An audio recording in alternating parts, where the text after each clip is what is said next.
The night she asked to share my bed was the same night I realized that sometimes the most unexpected moments can quietly rewrite an entire life. It was one of those cold autumn nights in Montana, the kind where the wind whispered through the pine trees and the world felt unusually still. I had always believed my life would remain simple and predictable. I worked long hours at a small roadside diner outside Bozeman, went home to my quiet cabin, and repeated the same routine every day. Nothing dramatic ever happened in my world until the night Scarlett Hayes walked through the diner door, soaked from the rain, trembling and carrying a sadness in her eyes that I couldn't ignore.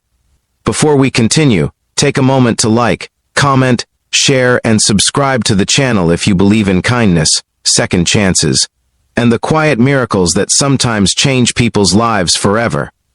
Scarlett didn't look like someone who belonged in a small-town diner. Her coat was expensive but torn at the sleeve, her hair messy but naturally elegant, and her eyes carried a strange mix of strength and exhaustion. I noticed how she hesitated before sitting down at the corner booth, as if she wasn't sure she deserved to be there. When I approached her with a menu, she barely glanced at it and simply asked for coffee. Her voice was soft but guarded, like someone who had spent too long protecting herself from the world. Over the next hour, the diner emptied out until it was just the two of us and the quiet hum of the coffee machine. I could tell she had nowhere to go. People who are simply passing through usually check their phones, watch the clock, or ask for directions. Scarlett did none of those things. Instead, she stared out the rain-streaked window like someone searching for a future she couldn't quite see yet. Eventually, she admitted something that surprised me. She had left Seattle that morning with nothing but a suitcase and a car that broke down miles outside of town. She had no hotel reservation, no friends nearby, and no clear plan for what came next. Life had collapsed around her in ways she didn't fully explain, but the pain in her voice made it clear she had lost more than just stability. I offered her the only help I could. My cabin had a spare room. It wasn't fancy, but it was warm and safe. At first, she refused politely, the way proud people do when they don't want to feel like a burden. But the rain kept falling, the night kept getting colder, and eventually she nodded quietly. The drive to my cabin was silent except for the windshield wipers cutting through the rain. Scarlett stared out the window, watching the dark forests pass by. When we arrived, she looked around with cautious curiosity. The cabin was small, built mostly from rough wood and old memories. My father had built it decades earlier, and after he passed away, it became the only place that still felt like home. For the first few days, Scarlett stayed mostly quiet. She helped cook, washed dishes, and spent long hours walking near the lake behind the cabin. Sometimes I caught her smiling at the sunset like someone rediscovering beauty after a long time without it. Other times she looked lost in thoughts she wasn't ready to share. Little by little, she began to open up. Her life in Seattle had once been full of ambition and promise. She worked in marketing, had a fiancé named Nathaniel, and lived in an apartment that overlooked the city skyline. From the outside, everything looked perfect, but perfection can hide many cracks. Nathaniel had slowly become controlling, manipulative, and emotionally distant. By the time Scarlett realized how trapped she had become, the relationship had already stolen years of her confidence and happiness. Leaving him wasn't easy. It meant walking away from the life she had built, the friends they shared, and the career she once loved. She drove away with nothing but a suitcase and the fragile hope that somewhere out there, life could still begin again. Weeks passed and the cabin slowly felt less like my space and more like ours. Scarlett started helping at the diner during busy mornings, and customers quickly grew fond of her warm smile and calm presence. The sadness in her eyes began to fade, replaced by something brighter, something alive. Then one night, something unexpected happened.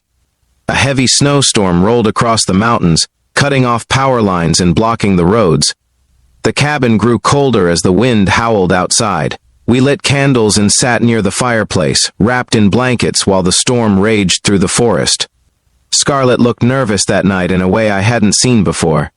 The spare room was freezing because the heater had stopped working, and the storm made it impossible to fix anything until morning. She hesitated for a long time before finally speaking. She asked quietly if she could share my bed, just for the night, because it was the only place warm enough to sleep. I remember smiling, not because the situation was romantic, but because it felt strangely symbolic. Life had brought two strangers together under the same roof, both carrying scars and loneliness. In that quiet moment, I told her she could share the bed, but only if she promised to share something more meaningful than warmth. She looked confused at first, and I simply told her that if she stayed in my life, it wouldn't be temporary. I had spent years watching people drift in and out of each other's lives without ever truly committing to kindness or loyalty.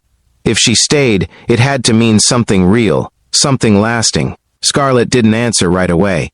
She just lay there quietly, listening to the storm outside.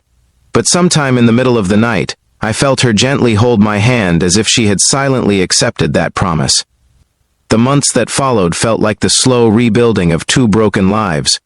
Scarlett found confidence again, eventually helping transform the diner's struggling business into a thriving local spot. I learned that opening my heart didn't have to lead to disappointment. Together we created something simple but meaningful, a life built on trust, patience, and quiet support. Years later, when people in town ask how we met, Scarlett usually laughs and says it started with a snowstorm and a broken heater. But we both know the truth. It started with kindness offered to a stranger, and the courage to believe that sometimes the right person arrives when you least expect them. Before we reach the end, here's a special request for you watching right now. Comment the word "forever" if you believe that real love begins with kindness and patience rather than perfection. Life doesn't always give people second chances. But sometimes, when two lost souls cross paths at the right moment, those chances appear quietly, like snow falling in the middle of the night.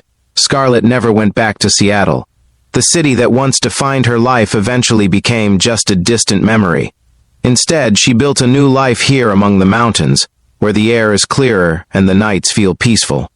And every winter, when the first snowstorm arrives, we sit by the fireplace in that same cabin, remembering the night everything changed.